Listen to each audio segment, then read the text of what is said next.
Dirt, one of the most vital resources in all of Minecraft. For so long, Minecraft has gone without an automatic dirt farm.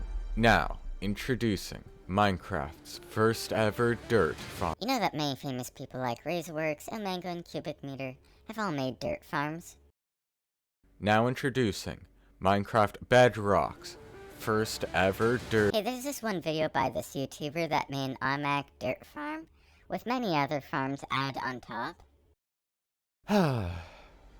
Now introducing the fastest dirt farm in Minecraft Bedrock Edition. This farm contains 20 modules of rooted dirt generators, 80 modules of zero-tick kelp farm, a wither cage with definitely the minimal amount of bedrock possible, and a gold farm with no collection system, cause who needs gold anyways? This will be the most revolutionary farm in all of Minecraft. You say that about all your farms, and I've never seen anyone use these farms except for you. Now, it's time to show you how this dirt farm was designed. You might be wondering, how do I get a renewable source of dirt in the first place? Well, there's actually two different ways, but in this farm I use the one that uses moss. You see, if you have a stone generator, and then you have moss that spreads, then there's a chance that an azalea bush grows. If you bone meal the azalea bush, an azalea tree spawns in.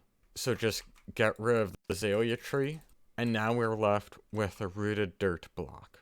If you take a hoe and hoe it, you get hanging roots, but it also turns into a dirt block. And then you just need to break the dirt block to collect it. This was the first prototype that I made. There's a stone generator that pushes the moss out of the way and generates new stone so then moss can grow on it. Down here, there's a dispenser that bone meals moss. That spreads up, so now there's moss along here.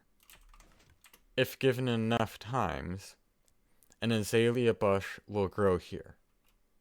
I think now is a good time to talk about the dirt setup that I have. If the azalea bush is underneath a bunch of dirt, then when it grows, it only has one log here and nothing else spawns. But the moss block still gets converted to rooted dirt. So we have a bunch of observers down here that power this dispenser and bone meals the azalea, converting it to rooted dirt. As you can see, it is mostly working, except these dispensers cannot get refilled with bone meal.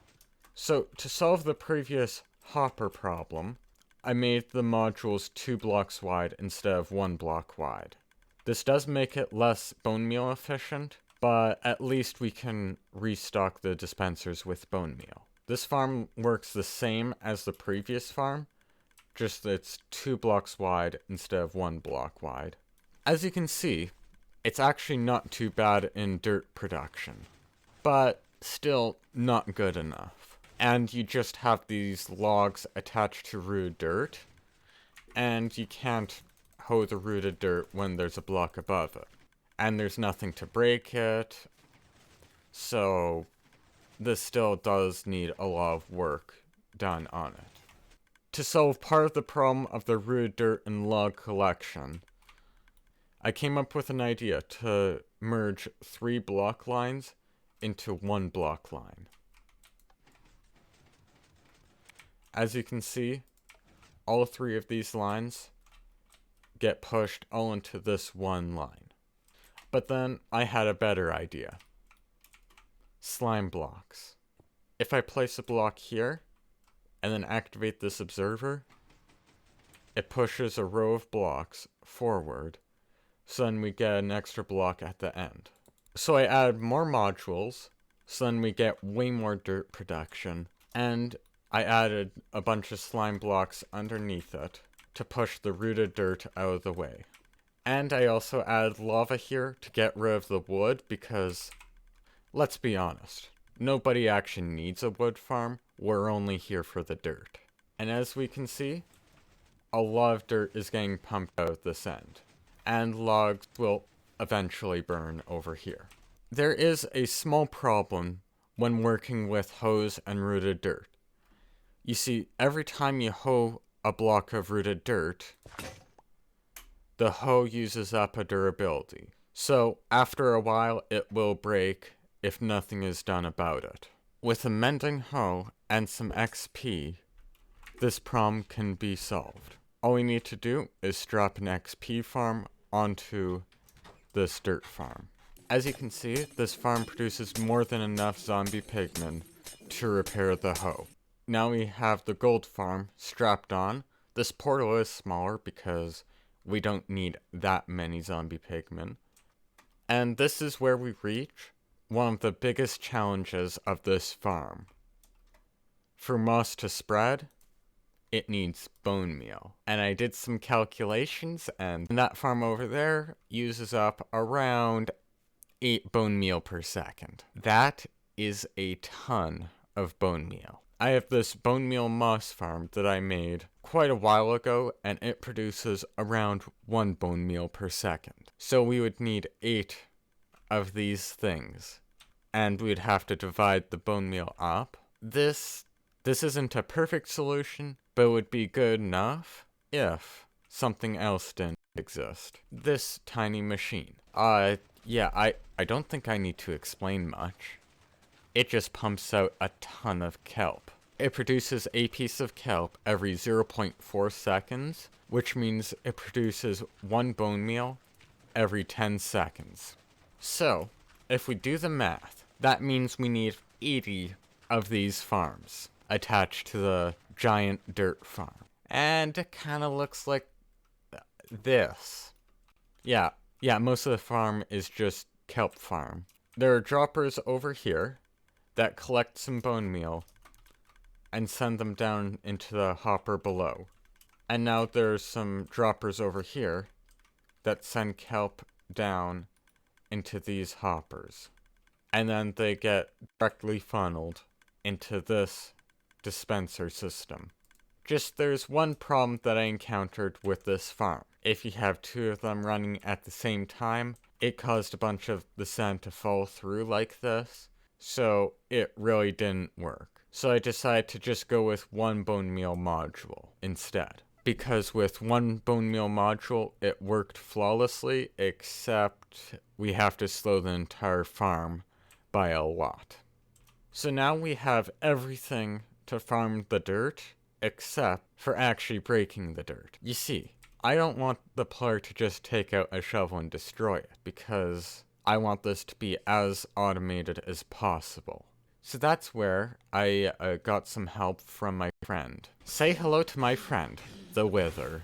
You see, the Wither does a really good job of breaking a ton of blocks per second. We will not need this many blocks broken per second, but the Wither's really the simplest way of breaking blocks automatically.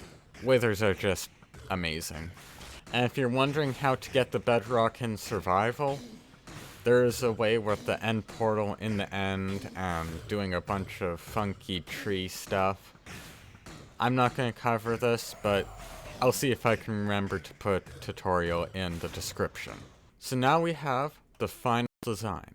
Included, there's a wither cage, XP farm, block splitter, the rooted dirt generators, and then the massive kelp farm. Oh yeah, and the other massive kelp farm at the back. You see, to fix the previous problem, I changed the dispensers into pistons to make it a lot more reliable. And I decided to farm the wood because, number one, there's always the chance that some wood doesn't burn, and then it clogs the machine. And also, I was noticing that if I had the tick speed at 1, then the kelp farm would break, or at least for the dispenser design, don't know about the piston.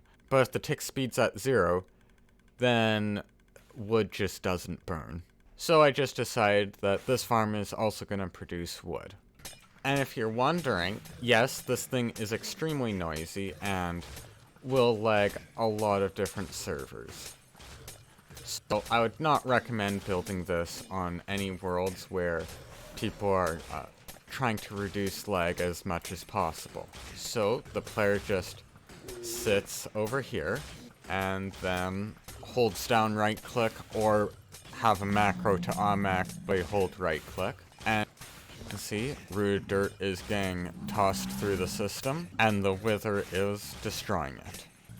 Sometimes stone goes through because the system temporarily clogs sometimes. And I guess a little extra stone does not hurt. After enough time, you'll get a buildup of resources. I tested, and you should expect around a shulker box of dirt per hour. Making all this just for a shulker box of dirt per hour. Is it worth it? Absolute. I actually forgot to turn on the Triant killer there, so, you know, this is kind of how it would sound while using it. Thank you for watching this video. And if you have any suggestions on any other silly farms like this, then feel free to leave them in the comments. And who knows, maybe I'll decide to make it.